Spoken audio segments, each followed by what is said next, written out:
Hey guys, it's Allie with Chaos Monkey, and I have another finish for this month. This one is the Alpaca Direct Kelleys Knit Club for August, and it was this shawl.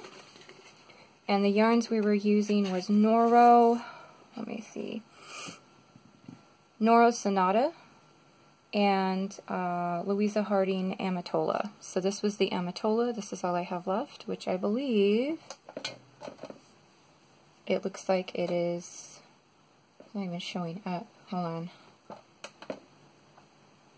12 grams. I had 12 grams of this left, and so little of this it doesn't even register, so less than a gram of the, I always get these mixed up, the Sonata, the Noro Sonata. So this is the Noro, this is the Amatola. And so this was a shawl. And actually I had 2 bits left. And I did have to make, I think I used a different needle than she used. She used a 5. No, I'm pretty sure I used a 5 too. Yeah, I used a size 5 needle because I didn't make any notes that I didn't. I just highlighted it, so. It was a pretty fun pattern. It was pretty quick. Here it is, and I will show it on the mannequin here. Or try to. I'm having trouble editing, so I may not be able to add the footage of it on the mannequin because I'm having computer issues. But here's the middle of the shawl, and here's the other end of the shawl. So it's like a side-to-side construction. So you start at one tip here, and there's like one section with just some yarn overs, and then there's sections with drop stitches. And you can see with this color changing yarn, it just color changed all the way through, which was really cool. And then we had more of the yarn overs section, and then we had more drop stitches section to the border. And so it kind of works from one side to the other, and it gets wider on one side, so it's kind of like a sideways wedge. And then of course the border is just on this one side, right here. So yeah, I just wanted to kind of point out the construction, and I did have to modify the edging.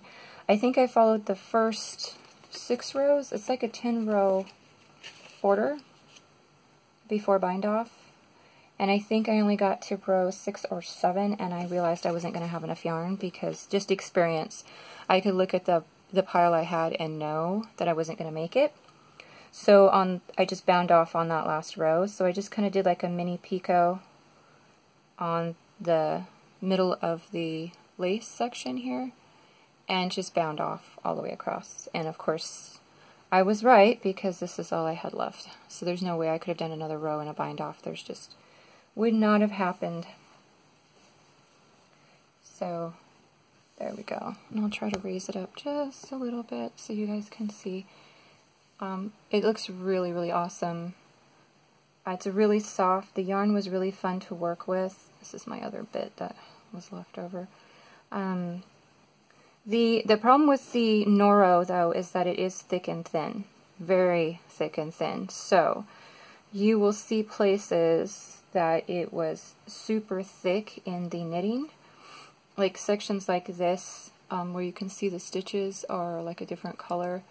And very fat is because there was, as you can see here, my yarn got really fat on the edge. So this is a little big. There's really nothing you can do about that. There's another big super fat section. If you cut all the fat sections out, you wouldn't have any yarn basically, because it's just the type of yarn it is. It just goes fat to thin.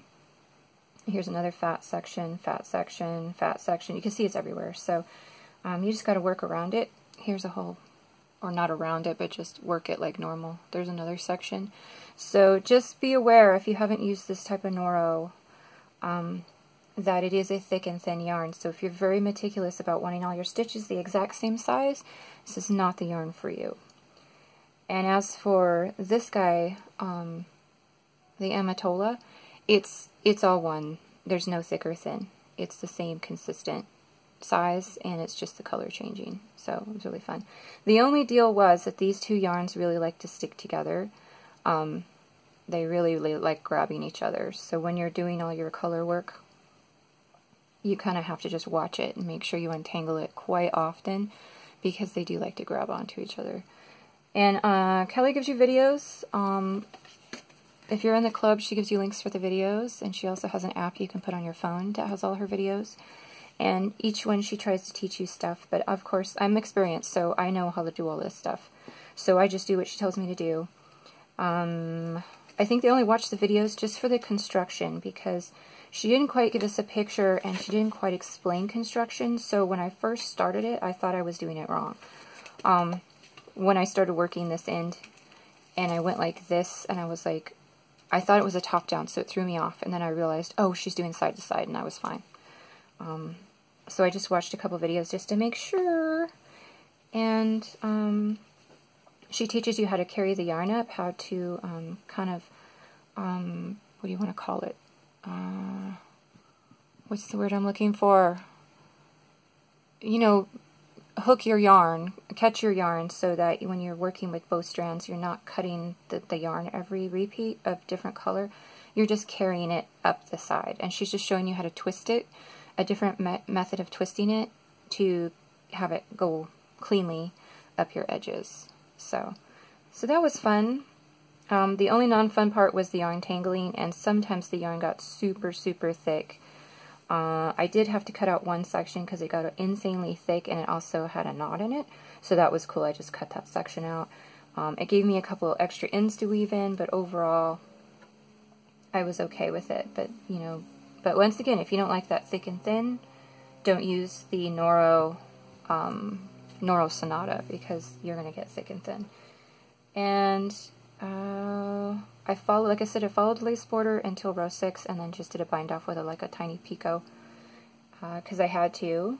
And I'm fine. It's actually a very ruffled edge, so when I show you on the mannequin, it looks really cool with all the striping, and then this really, really ruffles when it's hanging.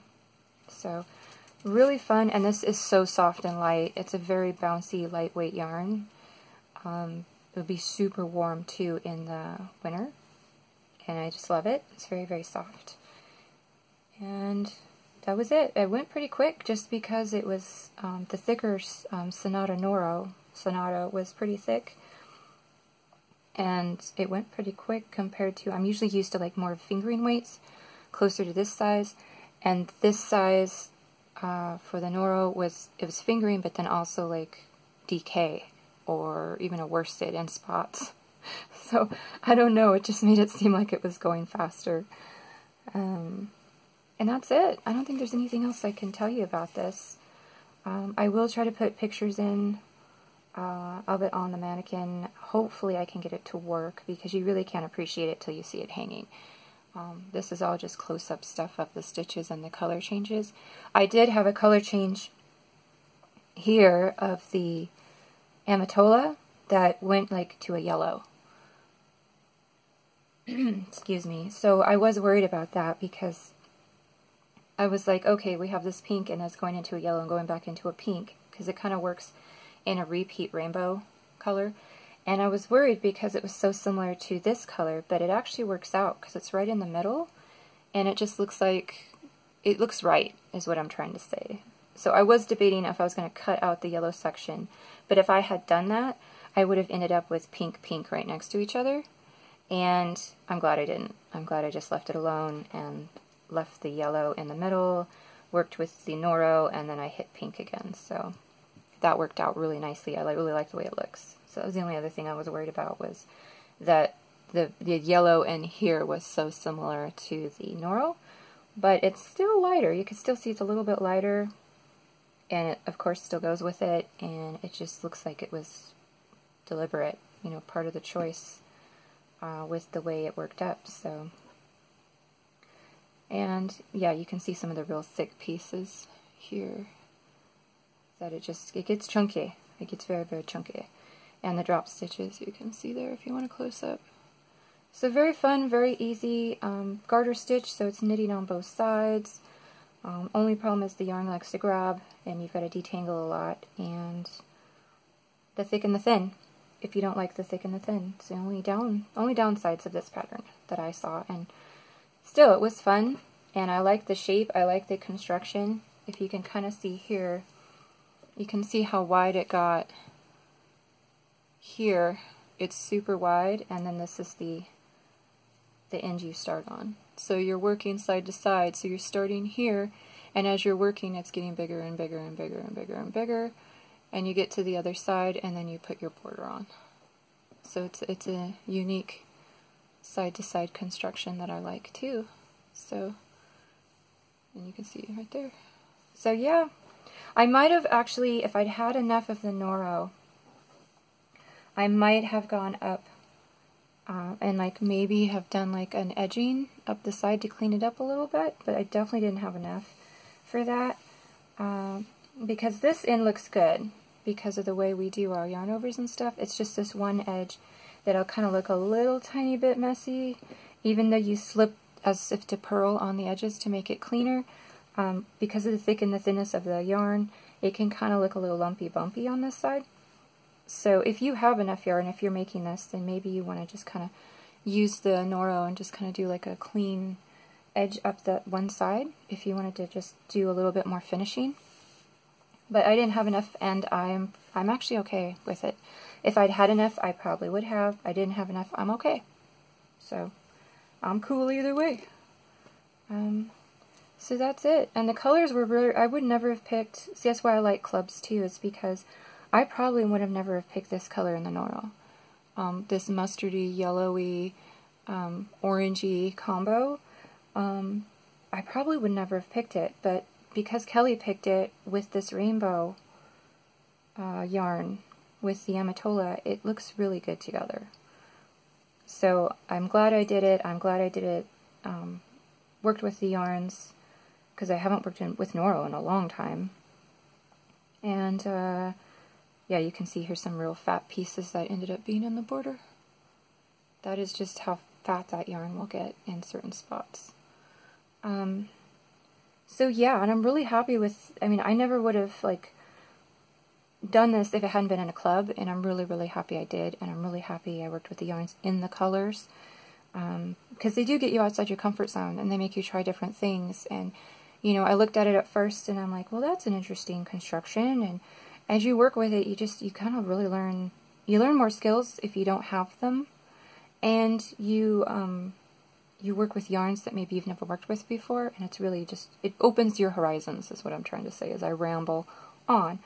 And I did see Kelly's, I did use Kelly's method of, oh my gosh, my words, you know, of when she was carrying the yarns, how she twisted the yarns when she carried. I did use her technique, but I have seen it before, but I hadn't used it in a long time, and she reminded me. So even if you're experienced, you'll be doing stuff you haven't done in a while, or you'll be reminded of stuff, or you'll find a better way if Kelly has a better way of showing you how to do something.